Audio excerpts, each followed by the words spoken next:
Meus irmãos, então, eu sempre trago no máximo 3 folhas. Hoje eu trouxe 7. Adivinha?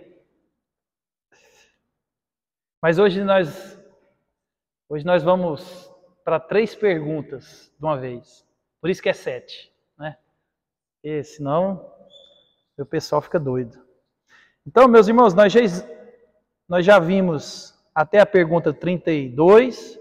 Hoje nós iremos ver a pergunta 33, 34 e 35, porque são basicamente uma pergunta que levanta um questionamento, que é outra pergunta que levanta outro questionamento. Então, a gente já vai fazer num pacotão só e a gente já levanta a pergunta, já responde e passa para outra, que tem tudo a ver na mesma dinâmica. Então, 33, 34 e 35, né, nós temos 52 e a gente vai caminhando. Então, a pergunta 33, meus irmãos, ela diz assim, ó: o que tem fé em Cristo, né, no plural aqui, os que têm fé em Cristo devem buscar a salvação pelas próprias obras ou em outro lugar? De novo, hein? Os que têm fé em Cristo devem buscar a salvação pelas próprias obras ou em outro lugar? Salvação. A gente já viu um pouco sobre salvação. Ele está perguntando se ele já está definindo um grupo aqui. Os que têm fé em Cristo, eles devem buscar a salvação pelas próprias obras ou em outro lugar? E aí?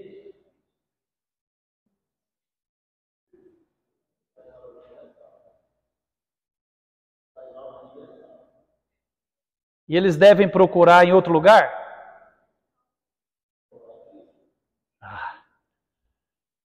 Sabe, sempre tem um que salva a tropa. Olha o Neemias hoje, foi o irmão todo. Isso, outro lugar. Cristo. É isso. Então, meus irmãos, os que têm fé em Cristo devem buscar a salvação pelas próprias obras ou em outro lugar? Aí ele responde: não devem. Pois tudo que é necessário à salvação se encontra aonde? Em Cristo. Em Cristo. Buscar a salvação pelas obras é negar que Cristo seja o único Redentor. Olha só, hein? Tudo que eu e você acreditamos que possa fazer parte de algo que nos faz melhores diante de Deus, ou que Deus nos aceita, ou que Deus precisa de algo, a gente anula a redenção em Cristo.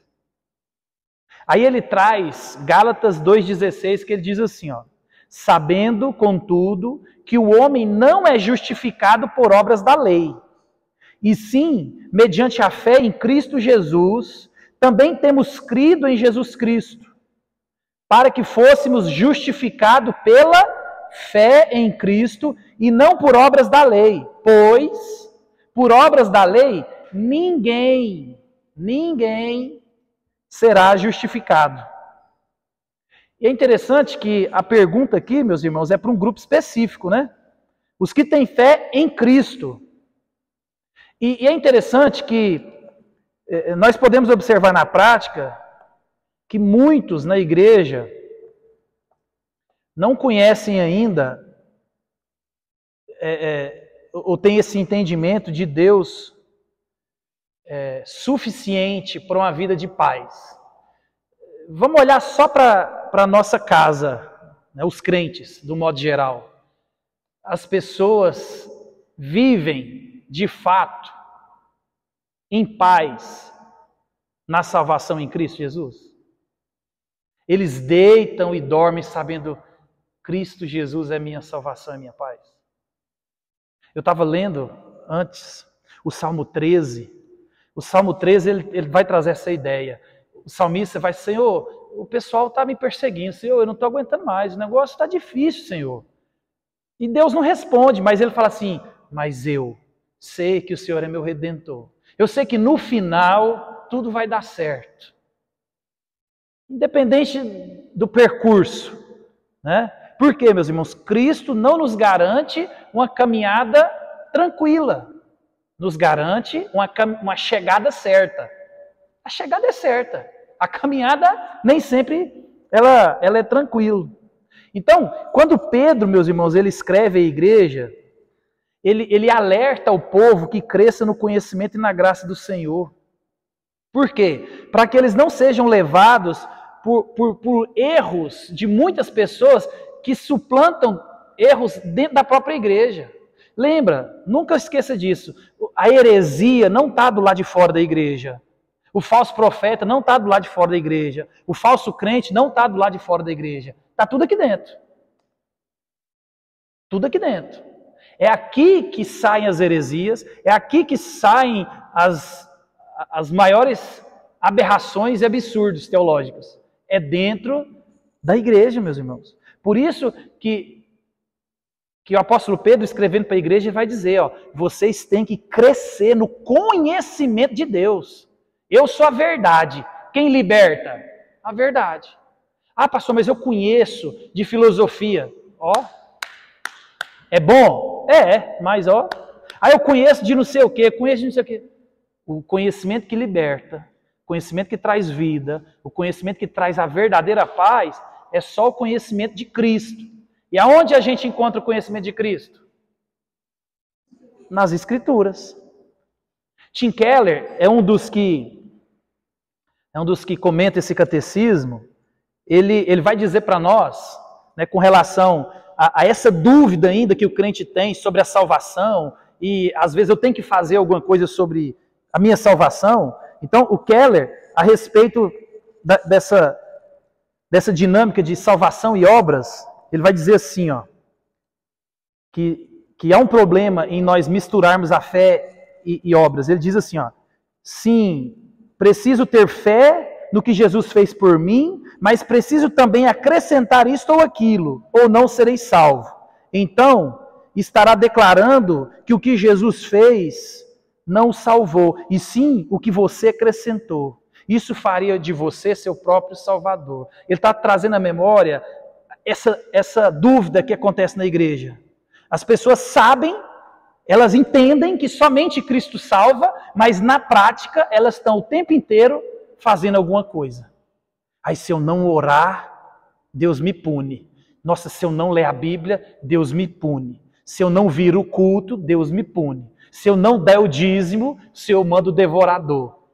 E aí a gente percebe que a falta de conhecimento das Escrituras, a falta de conhecimento de Deus, ela faz com que na prática você anule a redenção e comece a fazer coisas porque lá no fundo do seu coração você acha que está em falta, tem que fazer alguma coisa. Então ele vai dizer que quando o homem tenta acrescentar algo na salvação em Cristo, na verdade ele diminui. E ele dá o exemplo, né, no catecismo ele conta a história assim, ó. Imagine que o Zé é marceneiro e o João é amigo do Zé. E o João, sabendo que o Zé é um marceneiro brilhante, ele contrata o Zé para fazer um móvel para ele. E o Zé, como ele é um marceneiro brilhante, ele faz um móvel espetacular. Quando ele termina o móvel, quando ele deixa assim, está pronto 100%, quando ele vai entregar o móvel, ele chama o João para ir para a oficina dele e fala assim, ó, vem cá que o móvel está pronto. E aí quando o João chega lá e ele olha o móvel, ele fala, nossa, tá lindo, deixa eu só dar uma lixadinha aqui. Aí ele fala assim, não, está acabado, está pronto. Se você tocar nele, você diminui aquilo que está pronto, está feito. Então, essa é a ideia que ele quer trazer para nós. Que quando eu e você, nós tentamos acrescentar algo na salvação que Cristo deu para nós, nós, na verdade, estamos diminuindo o valor daquilo que Cristo fez. E aí você não joga mais a salvação como obra única e exclusivamente de Deus. Eu que me salvei. Por quê? Se não fosse o meu toque de lixa, o móvel não estaria pronto. Então, meus irmãos, nós temos que entender que a base da nossa salvação nunca foi eu e você. Lembra que Cristo nos amou sendo nós ainda pecadores. Deus não olhou para mim, para você e falou, nossa, olha que vida boa que ele vai ter. Nossa, lá na frente ele vai fazer isso e isso. Não, ele merece ser salvo. Não. Não. Cristo viu em mim e você, nós, na essência de quem nós éramos, inimigos de Deus. Ele nos amou e nos salvou, sendo nós ainda quem éramos pecadores. Então, nós temos que entender aquilo que Jesus disse, né, quando ele vai morrer e ele está na cruz, ele dá o último suspiro, o que ele diz? Está consumado, acabou. Tudo que precisava ser feito para a salvação está pronto, está acabado. Por isso que um dos melhores exemplos, né, e as pessoas não entendem, muitos, é o ladrão da cruz. Porque o que o ladrão da cruz fez? Nada. Foi 5 minutos ali e pronto. Ele não fez nada. Ele somente creu que aquele que estava do lado dele era o Cristo, era o Salvador. Pronto. Então, talvez na minha justiça e na sua justiça, você que nasceu dentro da igreja, você que luta contra o pecado, você que renuncia ao pecado, você que vive na santificação, que é um processo contínuo, e você mata você todo dia, e você está aí nessa luta há 20 anos, 30 anos, você vai morrer nesse negócio. Talvez você fale assim, mas o ladrão da cruz, ele viveu a vida que eu queria ter vivido. Viveu na loucura do pecado, fez o que fez, roubou, matou, e viveu. Né? Ele gastou a vida que ele tinha. Aí chegou lá, conta zerada, e eu, né, nessa força aqui, conta zerada igual dele, está errado. O irmão Benedito lembrou da parábola do senhor que vai contratar o pessoal da vinha, né? Ele chegou 8 horas da manhã e fala assim, ó, eu vou te pagar R$100 a diária. 8 horas da manhã. Beleza, o cara foi lá trabalhar. 11 horas da manhã ele falou assim, ó, R$100 o dia, pode ir para a vinha trabalhar. Chegou 3 horas da tarde, ó, R$100 o dia da vinha, pode ir lá trabalhar. Ele chegou lá, 5 horas da tarde, ó, R$100 para passar o dia, trabalhando na vinha. E todo mundo foi trabalhar. Quando ele chega ali no finalzinho, né, do expediente, quando ele vai acertar com todo mundo, ele entrega 100 para o que chegou 8 horas, 100 para o que chegou meio-dia, 100 para o que chegou 3 horas e 100 para o que chegou 5 horas. Aí o pessoal falou, pai, é injustiça. Eu cheguei 8 horas da manhã, ele chegou agora. O senhor fala, peraí, eu sou o senhor da vinha. O que eu combinei com você? 100, não foi? Tá aqui. Não estou te pagando 100? Não te lesei nada. Então, nós temos essa ideia de que a salvação, de alguma maneira, nós ajudamos ou nós atrapalhamos. Não, esquece isso. Isso é falta de conhecer a Deus. Deus te salvou, mediante a fé em Cristo Jesus. E ponto. Ponto. A salvação, a gente viu semana passada, a justificação é uma obra única e acontece de uma vez. Não existe um recall, né? Não existe uma reforma, não existe uma salvação que aconteceu e ficou faltando um item. Não. A justificação ela acontece no momento do crer, entender, você foi salvo. É isso que acontece. Então, meus irmãos, nós temos que extirpar da nossa mente essa ideia de obras e salvação, no sentido de merecer ou de salvar. As obras vão vir depois. Mas no aspecto de salvação, o Spurgeon, Ladrão da Cruz, Lloyd Jones, David Wilkerson, né, Leonardo Ravenhill, grandes crentes da história da igreja, nós vamos chegar no céu todo mundo junto. E eu estava vendo um pregador dizendo, e ele falando que a gente vai se surpreender no céu, onde talvez a gente pode encontrar grandes homens de Deus lá com a coroa simples. E a gente vai encontrar anônimos do Senhor lá com a coroa cheia de prêmio.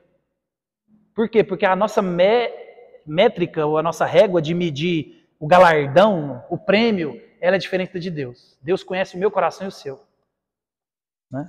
Calvino, a respeito disso, né, ele vai dizer assim, ó, afirmamos que, independentemente do tipo de obra que uma pessoa faça, É considerada justa diante de Deus simplesmente com base na misericórdia gratuita. Porque Deus, sem nenhum respeito às obras, adota a pessoa gratuitamente em Cristo, imputando a ela a justiça de Cristo, como se fosse sua. A gente viu isso na semana passada.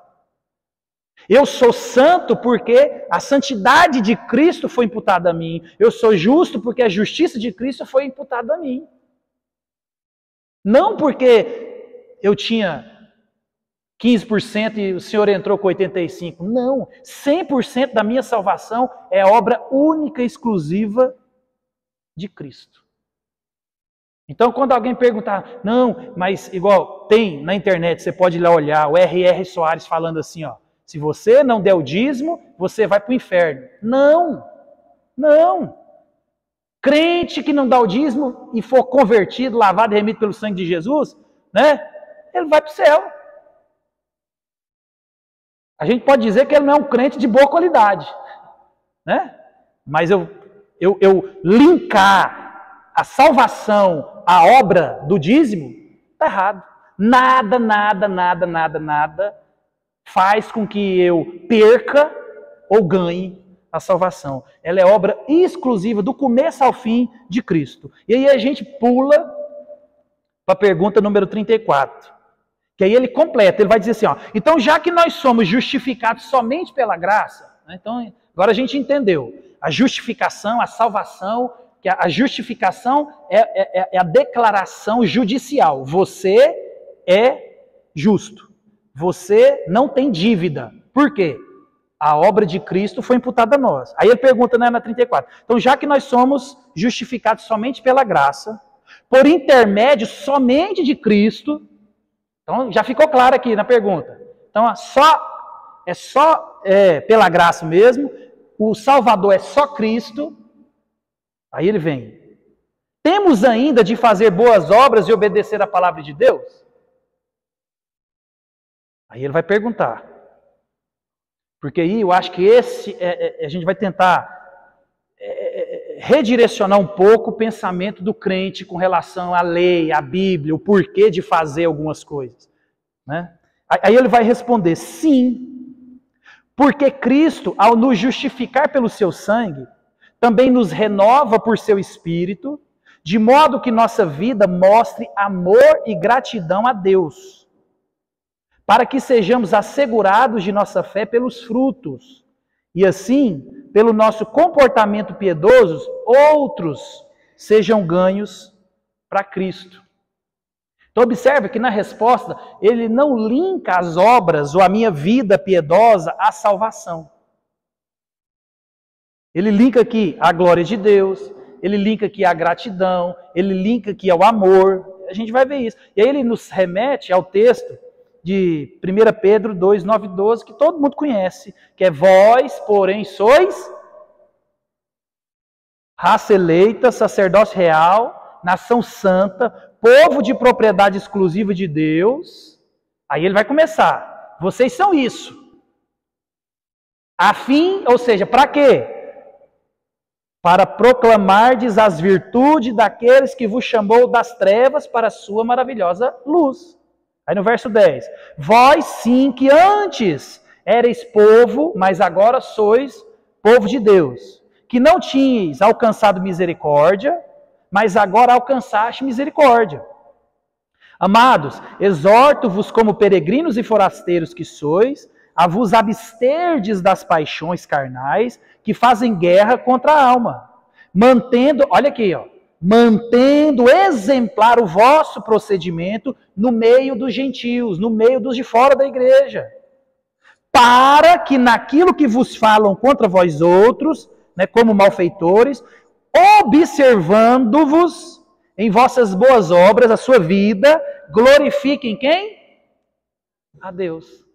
Então observa, o jeito que eu vivo, as obras, o meu estilo, a minha piedade, não volta para mim. Aponta para quem? Para Deus. Aquilo que Jesus disse no Sermão do Monte, né? Que a vossa luz brilhe para que Cristo seja evidente e não você. Então, meus irmãos, eu já disse isso e a gente vai continuar repetindo aqui até a gente morrer.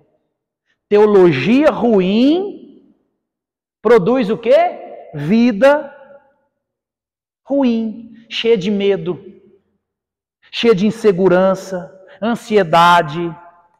E teologia ruim também produz um ativismo desproporcional ao qual Deus ordena nas Escrituras. Então, a gente conhece crente, você conhece, eu conheço crente velho, que tem medo, tem ansiedade. E eu não estou falando aqui dos aspectos da vida, eu estou falando com relação à segurança da salvação. A falta de conhecimento de quem é Deus, de o que Deus fez, faz com que muitas pessoas vivam com medo. E aí, esse medo de perder a salvação, essa ansiedade, essa insegurança e esse ativismo, por quê? A pessoa, quando tem medo de perder a salvação, isso tudo, em algumas pessoas, acarreta naquele ativismo. A gente conhece gente assim, ele vai na igreja segunda, terça, quarta, quinta, sexta. Se você pôr 2 cultos, ele vai. Se você pôr 3 cultos, ele vai. Se você pôr colocar oração da madrugada, ele também vai. Por quê? Porque na cabeça dele, ele precisa de fazer alguma coisa a mais. Não, eu sei, Jesus me salvou, salvação é pela graça, mas você incorre num cristianismo desproporcional. Porque o primeiro ministério, por exemplo, para os casados, é o marido e a esposa. Então, quando você coloca o ministério, lembra, o reino de Deus, priorizar Cristo, não é você estar no ministério, tá? Lembra disso. Então, eu estou no ministério, é porque não. Tá cheio de gente no ministério, e eu estou falando ministério aqui, tudo quanto é cargo que alguém ocupa na igreja, né? Então, o estar no ministério, ou ser crente, não te faz alguém que prioriza o reino. É por isso que a linha é muito fina, e se a gente não conhecer a Deus, a gente incorre nesse ativismo por medo. E a gente usa as obras, não para a glória de Deus, mas para a salvação própria. E talvez a pessoa faz isso sem prestar atenção. Por quê? Teologia ruim. Teologia ruim. Teologia ruim. É mais ou menos a ideia daquele filho que conhece bem o pai. O filho que conhece demais o pai, que tem assim, conhecimento profundo do pai, quando ele pisa na bola, ele sabe que o pai vai brigar. Ele sabe que o pai vai exortar. Ele sabe que o pai pode até punir, mas ele sabe que o pai dele vai perdoar. Ele conhece o pai dele. Ele conhece o pai dele, ele tem relacionamento com o pai dele. Agora aquele filho que não tem tanta intimidade com o pai, o que ele faz? Quando ele erra, a tendência dele é o quê? Continuar no erro, porque ele tenta maquiar o erro. Não, meu pai não pode descobrir isso aqui, não, porque senão meu pai... Porque não conhece o pai que tem. Com Deus é do mesmo jeito. Quando a gente não conhece a Deus, a gente cai num erro que só prejudica a nós mesmos. Então, você entende que você foi salvo pela graça, mediante Cristo, mas aí quando chega na vida cristã, né, nas obras, no como eu vivo agora, aí você trava. E aí você faz isso tudo. Então, meus irmãos, as obras na vida de uma pessoa, elas são a evidência da salvação e nunca, nunca, nunca o caminho para ela. Por isso que é fundamental você entender e crer em Cristo para que as suas obras sejam feitas na direção correta, que é a glória de Deus. E não a glória dos homens. Quando você entende o que Cristo fez, por isso que estudar essas coisas aqui é bom demais. Eu tenho aprendido muito, né? Fazia tempo que eu não olhava para esses pilares do cristianismo. Mas quando você olha para a justificação, os efeitos dela na nossa vida, isso é maravilhoso. Você sabe o que Deus fez. E aí os seus temores são regulados não por aquilo que eu acho, mas por aquilo que Deus fez e disse nas Escrituras. Então, a direção das obras sempre é a glória de Deus. Quando ela foge da glória de Deus, está errado. Mesmo que aquilo que eu esteja fazendo seja bom. Mesmo que eu tenha pregado, mesmo que eu tenha dizimado, mesmo que eu tenha participado da igreja, mesmo que eu tenha feito obras, orado muito, mesmo que eu tenha conduzido, se a minha motivação... Aí entra um pouco também no temor de homens, né? Tem muita coisa, isso aqui dá para colocar um pacotão, né? Mas quando a direção das obras tem uma motivação que não seja o fim, que é glorificar a Deus, está errado. O Spurgeon, que comenta no Catecismo, ele diz que as obras do crente... Não, ele diz que as obras no crente são os frutos e não a raiz da salvação. Então o que ele está querendo dizer? Nada abala a árvore. Porque o que eu faço não é a base de nada. A base é a raiz é Cristo. Agora o fruto, ela só evidencia que eu estou ligado na árvore. A gente pode ir para João 15. Eu só frutifico porque eu estou ligado na árvore que tem raiz profunda e fixa. Então ele vai dizer que as obras no crente são o fruto e não a raiz da salvação. Ele vai dizer que é o andar do crente, modo de vida, e não caminho para a salvação. Então, as boas obras são necessárias não para viver de acordo com a lei. Você e eu não conseguimos viver de acordo com a lei.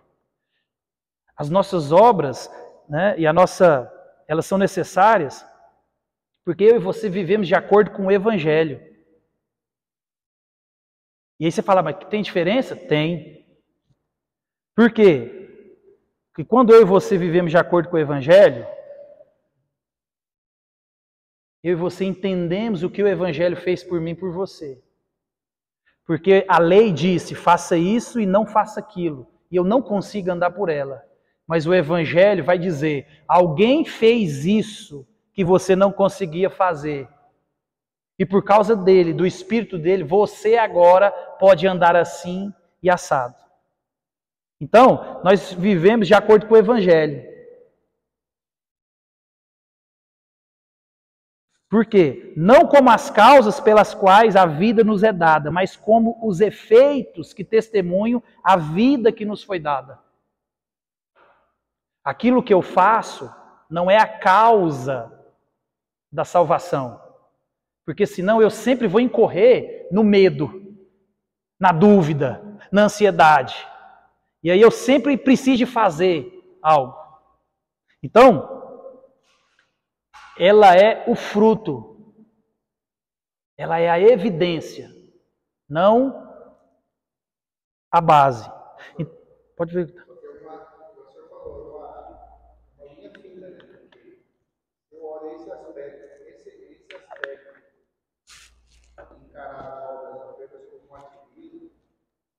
Fazer por medo, perder salvação, ou medo dos homens, e eu não fazer com verdade, aí eu já empurro do outro lado. Claro, não. As obras é necessário, porém, Claro. a motivação não tem que estar certa. Você acorda um lado, deixa o outro lado. Isso. Abre um caminho do que viver uma vida relaxada. Eu quero fazer as coisas do jeito que eu quero, da maneira que eu quero, ou seja, a baliza daí só para o meu relaxismo. É por isso que muitos, por não conhecer as Escrituras, e não conhecer o poder de Deus, a salvação em Deus, aí eles vão dizer, por exemplo, assim, já que eu sou salvo, uma vez salvo, salvo para sempre, por exemplo, então eu não preciso fazer nada. Não entendeu. Não entendeu. Né? Por quê? Lembra, eu disse isso. É uma linha fina. Em momento nenhum, a salvação anula a necessidade de que eu tenho que fazer obras. Mas lembra, ela é o fruto, ela é a evidência, ela é a consequência da salvação, não o meio. Então, nós fomos salvos para as boas obras. Então, você não fazer nada é uma evidência de que você não é salvo. A gente vai caminhando nisso, né? Então, sem Cristo, por quê? Sem Cristo nós estávamos mortos espiritualmente. O Evangelho trouxe vida e agora nós vivemos a vida que nós recebemos de Cristo. Por quê? Porque Cristo, ele nos liberta do poder e da culpa do pecado. Você não é mais escravo. Então, por isso que aquela ideia assim, eu não dou conta, eu não consigo, aí a gente tem que fazer uma avaliação mais profunda.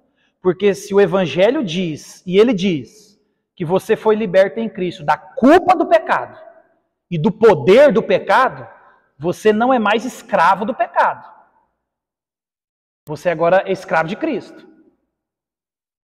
O não dou conta é no sentido de que eu preciso de Cristo, mas não no sentido de que eu vou continuar fazendo isso aqui porque eu não tenho força. Não, aí a teologia está desregulada. Então, nós, meus irmãos, agora em Cristo, nós somos livres para crescer e mudar o nosso comportamento, por causa única e exclusivamente do Espírito Santo agindo em nós. Então é o que o irmão Benedito falou aqui, ó. O fato de a salvação, de as obras não estar ligada em nada com relação à minha salvação, não me isenta de não praticar. Porque Paulo vai dizer que eu sou salvo para as boas obras.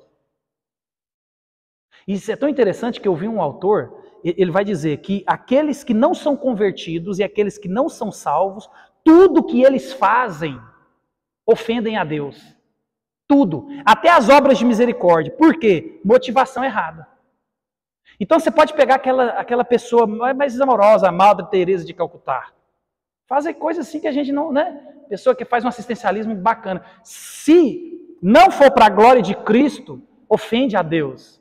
Aquilo que ela está fazendo ali é trapo de imundícia. Por isso que Deus ele só aceita as obras dos santos, porque a motivação é a glória de Deus. Então não há desculpa para eu e você não fazer nada. Não. Nós só temos que regular a motivação. A gente vai continuar fazendo. E lembra, não como causa da salvação, mas como consequência da salvação. Por quê? Nós estávamos mortos espiritualmente. Nós éramos incapazes das boas obras. Por causa de Cristo, agora, eu sou capaz, porque o Espírito Santo habita em mim. Eu até mandei um vídeo para um amigo meu essa semana, eu estou esperando ele me responder. O vídeo na internet, num batismo, um menino foi batizar, quando ele desceu as águas, quando ele subiu, ele ficou possesso do demônio. Aí eu falei, tem alguma coisa errada? Aí eu mandei para um amigo meu, eu falei, rapaz, até onde eu li nas escrituras, não, crente não fica endemoniado. Se crente está endemoniado é porque não é crente. Porque a Bíblia vai dizer que nos seus ninguém toca. Se aonde o Espírito Santo habita, não tem espírito do demônio habitando. Não há possibilidade, zero possibilidade. Aí eu falei para ele assim, me explica esse negócio aqui. Eu falei, só posso chegar a uma conclusão. Não teve uma conversão genuína. Erraram no discipulado, como a gente vai ver aqui, erraram no ensino. Por isso que conversão exige um discipulado muito minucioso, porque se você pegar o catecismo que a gente está trabalhando aqui, você pode trabalhar discipulado o resto da sua vida. Se a pessoa entender de fato e crer do jeitinho aqui que a história da igreja traz para nós o discipulado, aí é uma probabilidade grande dele ter entendido o evangelho. Porque, né, mas ainda não me respondeu não, que eu falei, eu quero ouvir o seu lado da história. Então, meus irmãos, nós estávamos mortos. E agora, eu e você, nós obedecemos a palavra de Deus porque Cristo habita em nós, o Espírito de Deus habita em nós. A terceira pessoa da Trindade habita em mim. Né? Eu estava lá na escola La Salle, essa semana teve... Eu já falei para vocês que a teologia lá é errada, né? Está escrito assim, Jesus... Como que é, Davi? Jesus em nossos corações, como que é? Viva Jesus em nossos corações. Aí eu falei, opa, teologia está errada. Jesus não está no meu coração. Jesus está no céu. Jesus está vivo, de carne e osso. Quem está no meu coração é o Espírito Santo, que é Deus também. Ele que habita em mim. E olha que é uma frase bonita, não é? E lá eles têm um costume de qualquer coisa que eles falam, isso é um coro. Viva Jesus em nossos corações. Olha tanto que é bonito. Teologia erradíssima. Por isso que eu falo para vocês, a gente tem que conhecer a Deus, conhecer a Trindade. Porque senão você fala assim, Senhor, Pai, e você, até na oração a gente troca. Quem morreu, quem faz, quem intercede. E a frase é bonita, viva Jesus em nossos corações. Então assim, num sentido, Jesus está no meu coração? Tá. Ele é Deus, Eu creio nele. Eu amo ele. Mas a Bíblia diz que eu fui selado por quem? Pela terceira pessoa da Trindade. Quem habita em mim, eu sou templo do Espírito Santo. Então a terceira pessoa da Trindade habita em mim. Deus Pai é Espírito, está no céu, e Jesus está no céu. Vocês conseguem perceber que teologia ruim produz vida ruim? E uma simples palavra, uma frase bonita, que você fala assim, não tem nada a ver, tá ok. Ah, mas se a gente for fazer uma análise, tá errado. Entendeu? E Jesus falou, eu estou vazando. Eu vou, mas alguém fica. Por isso, meus irmãos, não, vamos caminhando aqui, porque senão a gente não termina. Eu estou com 80 folhas, que é bom demais isso aqui. Até rupi, ó. A Bíblia é bom demais. Então, por causa da obra exclusiva do Espírito Santo que habita em mim e você, naquele que é crente, naquele que reconheceu a obra de Cristo na cruz, produz em nós agora, meus irmãos, a palavra de Deus. Quando eu olho para o Evangelho, quando eu olho para a lei, quando eu olho para a palavra, o que ela deve produzir em mim? Gratidão, segurança e testemunho. Gratidão, que é o quê? É uma característica dos que receberam o Espírito Santo. Por que eu sou grato? Porque Paulo foi claro, ó, porque pela graça sois salvos, mediante a fé, isso não vem de vós, é dom de Deus. Aí ele explica, ó, não de obras. Por que não é de obras? Para ninguém se glorie, chega no céu e fala assim, ó, eu fiz um pedacinho da salvação. Não, é uma obra do início ao fim, exclusiva de Deus. Ninguém vai chegar lá no céu e falar assim, ó, eu estou aqui porque eu fiz. Não. Então Paulo é claro com relação a isso, a Bíblia é claro. Aí ele vai dizer assim, ó, pois, né, no 2:10, ó, somos feitura dele, criados em Cristo Jesus. Por quê? Agora em Cristo Jesus nós somos nova criatura. As coisas velhas ficaram para trás, eis que tudo novo se fez. Né? Então, nós somos criados em Cristo Jesus para as boas obras, as quais de antemão Deus preparou para que andássemos nela. Então, a salvação que Deus me deu tem uma finalidade, andar de acordo com a palavra que Ele já nos deu. Então, eu e você, meus irmãos, nós somos salvos para as boas obras. E essas obras a gente faz, a gente obedece com a finalidade de gratidão pelo amor que Deus nos amou. Lembra? Você estava morto espiritualmente, morto. Você recebeu vida e isso tem que produzir em você gratidão. Então eu obedeço a Bíblia, eu obedeço a palavra de Deus com alegria, com gratidão por aquilo que Deus fez por mim. Lembra daquela pessoa que você vai ser eternamente grata porque ela fez algo para você que ninguém faria. Agora, Deus fez algo que só Deus poderia fazer, fez por mim e por você. E aí, como a gente tem respondido? A gente tem sido grato?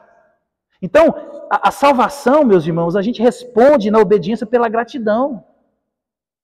Quando eu obedeço a palavra de Deus, eu não obedeço porque eu tenho que fazer, senão Deus me pune. Eu obedeço pela gratidão, pelo amor que eu tenho em Cristo. Então, o ministério não é um peso.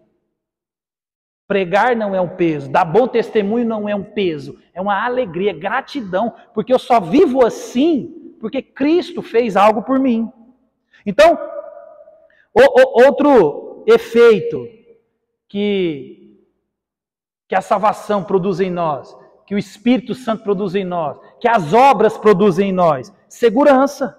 Então as boas obras servem para quê? Nos dar segurança.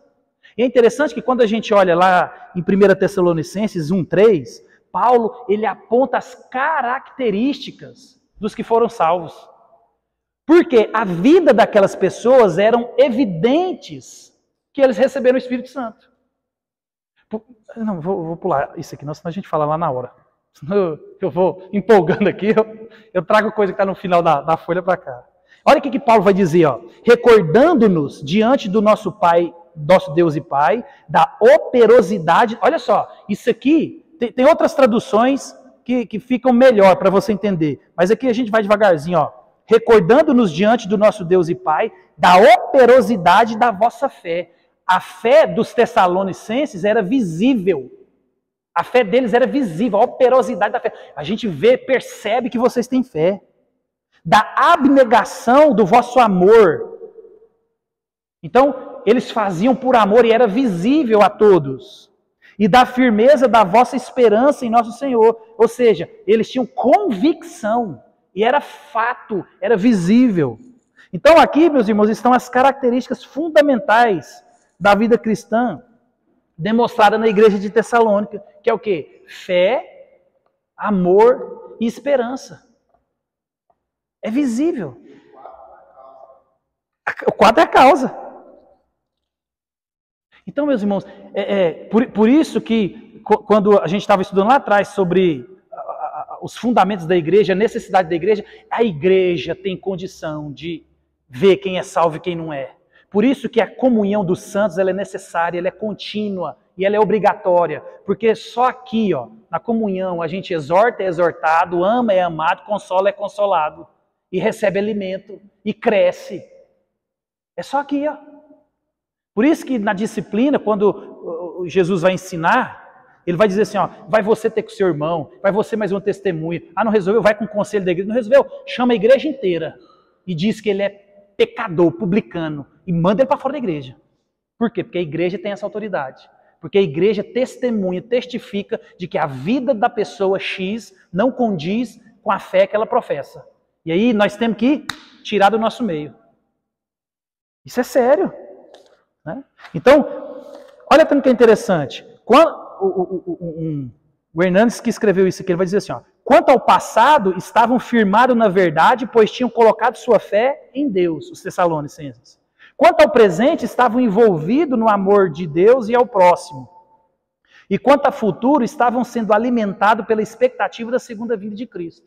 Então, observe que a salvação, ela produz isso em nós. E isso fica evidente na onde? Nas obras. Então, ela produz essa gratidão em mim. Ela produz segurança. Ela vem carregada de fé, ela vem carregada de amor. E no verso 5, Paulo ele vai afirmar que o evangelho chegou para eles não apenas em palavras, mas também em quê? Em poder do Espírito, trazendo convicção. Gente, essa palavra é forte. Convicção é algo que não te abala. Porque, imagina, os discípulos eram um bando de frouxo quando Jesus morreu. Eles tudo correu. Uns crentes fracos. Quando Jesus ressuscita e volta, e quando eles veem Jesus ressurreto, meu irmão, parece que eles tomaram um choque de realidade. Então, a verdade, a convicção de que Jesus Cristo ressuscitou, fez com que eles assumissem compromisso e enfrentassem o que eles enfrentaram. Não, você vai cortar minha cabeça? Pode cortar. Eu vi o que eu vi. Entendeu? Então, isso é forte. E por último, as obras, elas trazem o que para nós? O testemunho. A lei de Deus em nós opera trazendo testemunho aos de fora. Porque a glória de Deus tem que ficar em evidência. E quem vai glorificar Deus são os de fora, vendo o nosso testemunho, que são as obras, que são fruto, a evidência da nossa salvação. Então a nossa obediência à palavra de Deus, com nossa vida em todos os aspectos, traz o quê? Glória de Deus. Pedro vai dizer em 1 Pedro 2,12, ó, mantendo o vosso procedimento, mantendo exemplar o vosso procedimento. Olha aqui, ele está falando de testemunho. Então, essas obras têm que produzir esse testemunho, que é manter o exemplar procedimento no meio dos gentios. Mas a gente faz isso? O que os crentes fazem? A gente, no meio da igreja, a gente é santo, põe aquela capa de santidade. Quando a gente chega lá fora, a gente quebra o pau. Aí quando você fala assim, você é crente? Meu Deus, não sabia não. E a Bíblia está falando assim, você tem que dar testemunho para os de fora. Por quê? Porque, meu irmão, eu conheço você. Eu sei que você é pecador, eu sei que você faz. Eu sei que você tem todo potencial para fazer loucuras. Porque o pecado faz isso comigo, com você. Eu tenho consciência, por isso eu vou lá e eu te busco, eu te resgato. Não, meu irmão, vamos caminhar mais uma milha aqui. Você errou, tá feio, pede perdão. Deus, dentro do corpo tem essa dinâmica. Agora, você fazer isso lá fora, você glorifica a Deus? Não, porque a glória de Deus no testemunho é quando o irmão cai, é restaurado, a glória de Deus. Por quê? É Cristo quem faz. Olha o que Deus está fazendo no nosso meio. Agora, quando você faz cagada do lado de fora, o que você está falando? está falando, está queimando os crentes, queimando a igreja. E aí Deus não é glorificado. As pessoas falam assim, não, Deus não existe mesmo não. Porque se Deus fosse o que todo mundo diz que esse cara não fazia o que faz. Essa pessoa não fazia o que fazia. Então, meus irmãos, isso aí nós temos que entender isso. Aí ele vai continuar, naquilo que vos falam contra vós outros, de malfeitores. Ou seja, os gentios podem até falar mal de você, mas observando as vossas boas obras, pode falar mal de você, mas quando chega perto de você, quando vive e vê a sua vida, eles vão fazer o quê? Glorificam a Deus. Estavam enganados. Esse aqui é crente. Esse aqui é crente. Glória a Deus por isso. Por isso que é extremamente interessante, meu irmão. Você tem que conhecer a Bíblia, conhecer esse Deus ao qual te salvou. E eu e você, nós somos salvos pela fé na obra de Cristo, realizada na cruz. Contudo, o Evangelho nos transforma, dando a nós a capacidade de viver para Cristo e realizar boas obras. E o que eu vou fazer daqui para frente não é para que Cristo me ame mais. Lembre, você que ora todo dia de madrugada, lê a Bíblia, Deus não te ama mais do que aquele crente que de vez em quando lê a Bíblia e ora. Você não é mais especial para Jesus do que aquele irmão que está gateando na fé. Então, por isso que você tem que continuar fazendo, mas você tem que regular a motivação. É para a glória de Deus. Deus é glorificado tanto naquele que ora todo dia de madrugada, que consegue ler um capítulo, 2 ou 10 capítulos por dia, quanto aquele que se esforça e fala, Senhor, tem misericórdia de mim. Essa semana eu não consegui orar. Essa semana eu não consegui ler. Mas, Senhor, tem misericórdia de mim. Senhor, não me abandona. Então, aquilo que a gente faz, meus irmãos, é obra do Espírito Santo em nós. Não para que a gente seja aceito ou amado, mas porque nós queremos ser como o nosso Senhor. Então, as obras é para que eu seja cada vez mais parecido com Cristo. Por isso que Paulo vai dizer aos romanos, todas as coisas cooperam para o bem daqueles que amam a Deus. Aí todo mundo para aí. E gosta de consolar com esse versículo. Mas esquece do resto. Porque Deus está nos conformando à imagem do teu Filho. Tudo coopera para o meu bem porque eu estou cada vez mais sendo aperfeiçoado em Cristo. Cada vez, cada prova, cada problema, cada situação beneficia a mim porque Deus está me transformando, meu caráter, a minha personalidade cada vez mais num bom cristão parecido com Cristo. E aí eu e você somos capazes de dizer como Cristo disse. Minha vontade ou minha comida é fazer a vontade daquele que me enviou.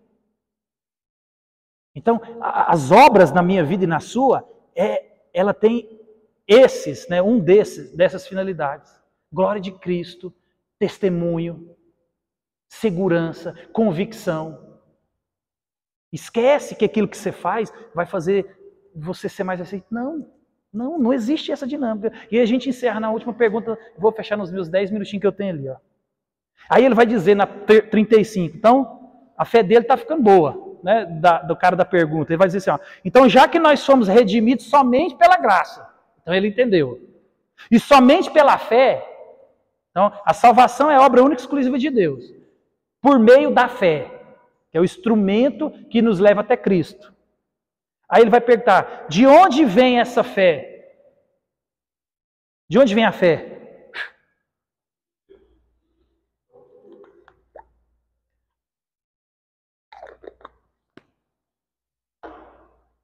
De Deus.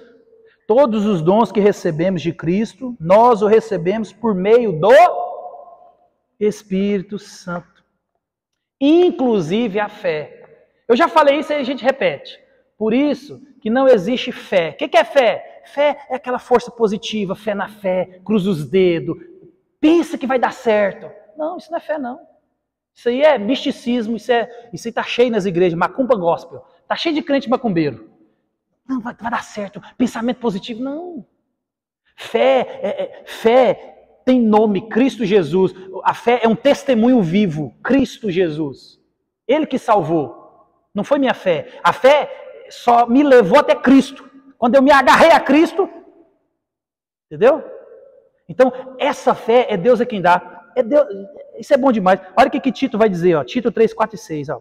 Quando, porém, se manifestou a benignidade de Deus, nosso Salvador, e o seu amor para com todos, não por obras de justiça praticada por nós, mas segundo a sua misericórdia, Ele nos salvou mediante o lavar regenerador e renovador do Espírito Santo, que Ele derramou sobre nós ricamente por meio de Jesus Cristo.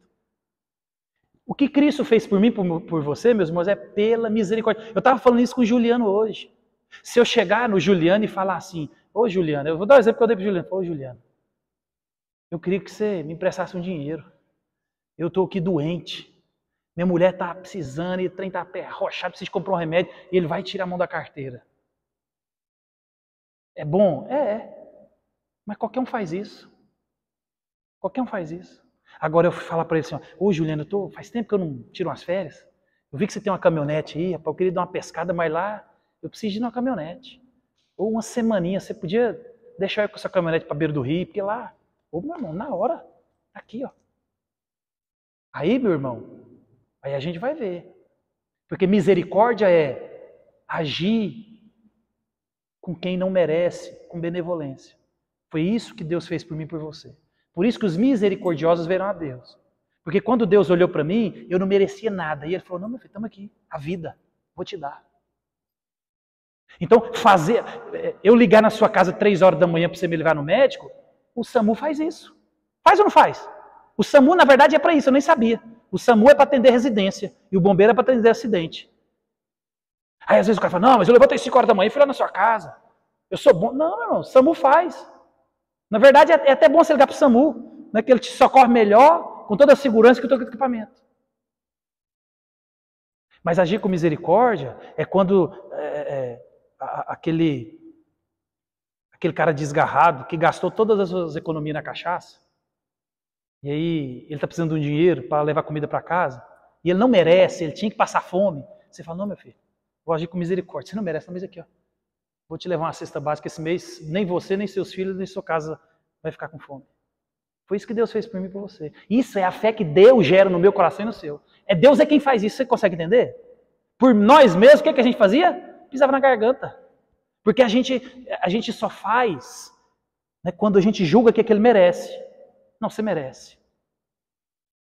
Não, você passou por uma prova, agora você merece um. Então, meus irmãos, a gente tem que entender isso. Entender isso.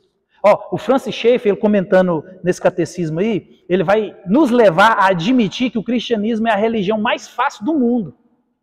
Ele vai dizer, o cristianismo é a religião mais fácil do mundo. Não precisamos fazer nada. Eu e você não precisamos fazer nada. A Trindade já fez. Deus Pai elegeu, Cristo Jesus morreu e o Espírito Santo selou. Eles fizeram tudo. O Mick Edmondson, que comenta também esse catecismo, ele vai dizer assim que essa pergunta do catecismo, né, quem gera fé em nós, nos leva a olhar para trás e nos perguntar como um pecador caído, né, como eu, um pecador caído, cheguei a amar a Jesus e a crer em seu evangelho, quanto tantos outros não o fizeram. É por isso que a igreja está doente. A gente não se alegra na nossa salvação, a gente quer questionar por que Deus não salvou o outro. E aí você esquece que você tem que se santificar, você tem que correr atrás para matar o velho homem, é você que tem que melhorar, você que tem que purificar, e aí você esquece de você e começa a apontar o dedo, não, porque Deus não fez isso, Deus não faz aquilo. Não, meu irmão. Então a gente tem que mudar a dinâmica. Quando você conhece a Deus, Paulo ele vai mostrar para nós que a mensagem da cruz, o evangelho, ela é loucura para os que se perdem. Por quê? Porque quando você vai falar de Cristo, de Jesus, de salvação para aqueles que estão distantes, eles falam, você é louco, doente. Por isso que ele fala assim, a mensagem do evangelho é loucura para os que estão lá fora. Porque quando você vai falar de Jesus para eles, eles falam assim, o doido chegou. Então, eu e você, nós temos que entender, meus irmãos, que mesmo que haja uma compreensão intelectual do evangelho, nós precisamos de um toque voluntário de Deus para que a mensagem do evangelho seja compreensível. Tem gente que explica o cristianismo para você de cabo a rabo. Muito bem explicado. Só que é só aqui, não desceu para o coração. Eu vi na internet, o cara falou assim que a distância entre o céu e o inferno são 30 centímetros. Eu achei interessante. Aí eu fiquei, como? 30 centímetros, que é da cabeça para o coração. Porque se você entender, mas não crer, você foi para o inferno por causa de 30 centímetros. A analogia é boa. Então, meus irmãos, a gente tem que entender isso. Por isso que quando você conhece a Deus, o que Deus fez por você, você glorifica. Você se sente seguro e você dá um bom testemunho. Porque você entende quem você era, onde você estava e onde Deus te colocou. E quando você recebe a palavra de Deus, e Deus dá o start, alguém aqui talvez lembre de um momento, numa pregação, num estudo, na leitura bíblica, que você falou assim, nossa, não entendi, agora eu entendi. Talvez você lembre dessa experiência. Fala, meu Deus, agora eu entendi, agora eu estou enxergando. É assim. Por quê? Porque é o Espírito Santo que faz, Ele que produz essa fé. É Ele, somente Ele. É somente Ele. Porque a Bíblia vai dizer que eu e você estávamos mortos nos nossos delitos e pecados. Paulo vai falar, pela graça vocês são salvos, mediante a fé. Isso não vem de vós, é dom de Deus. Tanto a salvação como a fé é dom de Deus. E é interessante que ele vai falar assim, ó, lá em Romanos, e a fé vem pela pregação da palavra. Ouvir o quê? Meu irmão, põe isso na sua cabeça. Culto bom. 10 músicas, gente caiu, rodopiou. Não teve mensagem do evangelho, teve culto? Não. Deus falou? Não. Teve conversão? Não. O dia que você for num culto, não tiver pregação do evangelho, que alguém levantar a mão, alguma coisa errada aconteceu. Porque se a Bíblia fala que a fé, que é dada por Deus, vem por quem escutou a palavra, se não tem pregação, não tem fé. Por isso, meus irmãos, que você tem que aprender a ser crítico. Tem culto que você vai sentar e você não vai lá apontar o dedo e falar, não, é você saber, isso aqui não é culto não. Você vai embora, não assim, sou bom, não, mas é porque você entendeu quem é Cristo, você vai embora triste, fala, Senhor, como que a igreja do Senhor está? Você fica triste porque a pessoa está lá, não tem salvação, não tem bênção, não tem nada ali, porque só e somente pela pregação do Evangelho. Sem pregação do Evangelho, não tem salvação. Não tem. Rapaz, eu fui salvo porque eu olhei para o céu e eu entendi que Deus é... Não. Os céus proclamam a glória de Deus. O firmamento anuncia as obras das suas mãos. Então, quando eu olho para o céu, desperta em mim que alguém fez esse negócio. Agora, para mim entender, eu tenho que ler as Escrituras. Eu tenho que ouvir uma pregação. Caso contrário, Deus não falou, meu irmão. Ele vai dizer assim, o que comenta, ele vai dizer assim, ó, que essa verdade maravilhosa tem imensa aplicação para como nós vemos nossa salvação, né, a vida cristã e a adoração. Por isso que você tem que entender, a fé que eu tenho, Deus quem me deu. Ponto. E quando você entende que é somente pelo Evangelho, tem que ter pregação do Evangelho. Culto bom. Eu estava falando para a Janine de uma igreja que eu estava vendo na internet. Fui olhar a pregação. Eu gosto de comparar, não a pregação, mas o tempo, porque eu falo muito, né? E aí eu falo é 1 hora, né? Eu acho que eu ia dar bem na Assembleia de Deus, 1h30 eu ia bem pra caramba. Até o pastor Gleitson, que vai pregar para as mulheres lá, uma vez ele fala mais do que eu, viu? Vocês que são mulheres, vocês já vão preparados lá no acampamento. Se vocês acham que eu falo muito, o pastor Gleitson dobra. O pastor Gleitson uma vez foi pregar na Assembleia de Deus, e quando ele se deu conta, ele tinha 1h30. Aí ele olhou pro canto assim, ele contando para nós. Aí o cara, ele, não vou parar. Ele falou, pastor, agora tá na metade. Aí ele falou assim, meu Deus, eu estou no céu. E ele fez o que fez. Então, meus irmãos, quando eu e você entende a palavra de Deus, porque a fé, ela só vem por ouvir. Conhecer a Deus somente pela palavra. Então você tinha que ter prazer de estar sentado aí, prazer de ir, porque é como se fosse sala de musculação. Você está ouvindo a mensagem, lendo a Bíblia, todo dia. Você está aqui, ó, exercitando o músculo da fé. Fé só cresce ouvindo a palavra de Deus. Somente, meus irmãos, a palavra de Deus, ela confirma a nossa salvação como sendo a obra exclusiva da graça de Deus. A gente descobre isso aonde? Na Bíblia. Por isso que está cheio de crente aí com medo, porque acha que tem que fazer isso, ou acha e ora e faz não sei o quê, está dando errado. Não, porque não está nas Escrituras. Não está nas Escrituras. Nós somos salvos porque em sua graça e grande amor, Cristo nos deu vida espiritual para que nós crescêssemos. Por isso, meus irmãos, que domingo de manhã você desperta, é uma alegria vir para o culto. É uma alegria vir para o culto. É por isso que o autor de Hebreus vai falar assim, ó, não deixe de congregar, como é costume de alguns. Porque você fica exposto a semana inteira aos ímpios, às más conversações, às porcarias. O momento que você tem de ensino, o momento que você tem de contato com as Escrituras, é a palavra de Deus. Aí o camarada vem na igreja, uma vez no mês. Igual eu estava, voltando ao assunto, que eu tenho que terminar, senão fica buraco. Eu estava olhando a igreja, quando eu olhei para ver, eu já olho direto no tempo, 20 minutos. Eu falei, ixi, era uma pregação, culto à noite, 20 minutos? Essa igreja está doente. Está doente. Meu irmão, pregação, menos de 40 minutos, 45 minutos, tem alguma coisa errada. Tem como você expor um texto de 5 versículos? Não tem. A não ser que você seja o Augusto Nicodemos. E olha lá, porque eu acompanho ele, a média dele é 50 minutos. Eu estou quase bom então, né? Se ele é 50 minutos é muito bom, eu meia boca que uma hora estou. Então, meus irmãos, palavra de Deus, valorize o culto, valorize o ensino.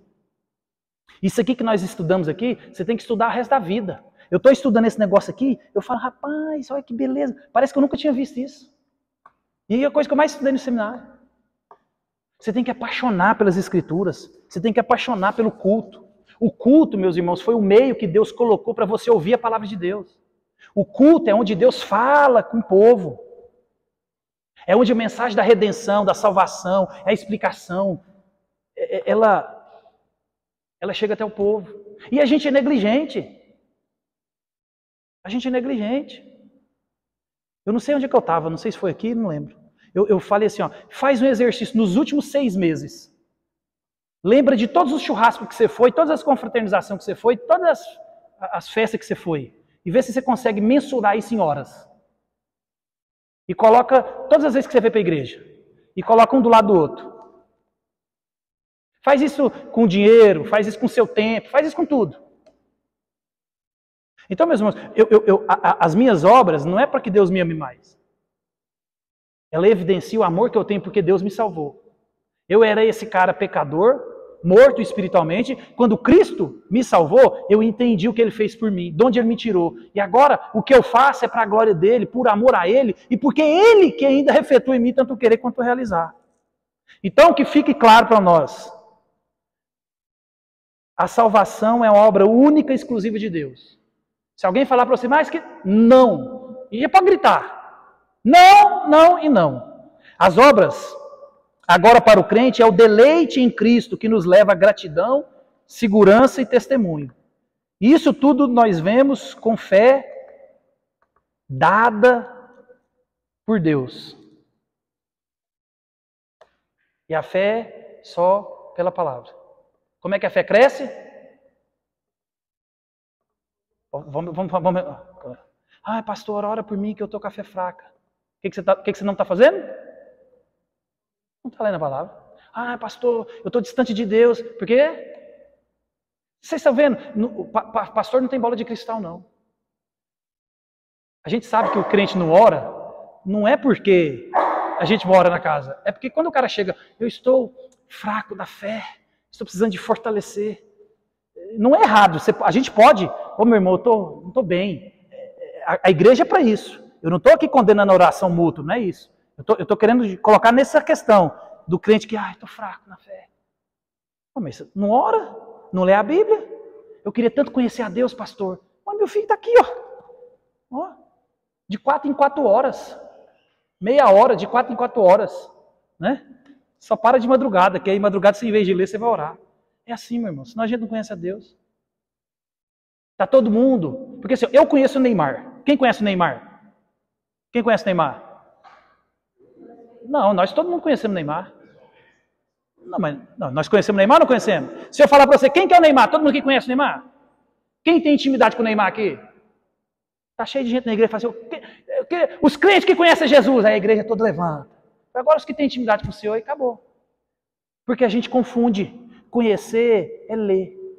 Aí a gente fica preso só no Senhor é meu pastor e nada me faltará. A gente não sabe quem que me salvou, de que me salvou. A gente faz aquela bagunça teológica. Isso aqui, meus irmãos, esse catecismo aqui, ó. Isso aqui é catecismo para a gente usar com novo convertido. Isso aqui é para usar com criança, a partir de 6, 7 anos de idade. Se você for ler a história da igreja, os crentes de 8, 9, 10 anos de idade sabiam isso aqui, ó. E eu não estou falando isso para você assim para humilhar, não. É para mostrar que nós temos condição em Cristo de entender aquilo tudo. Basta a gente se dispor.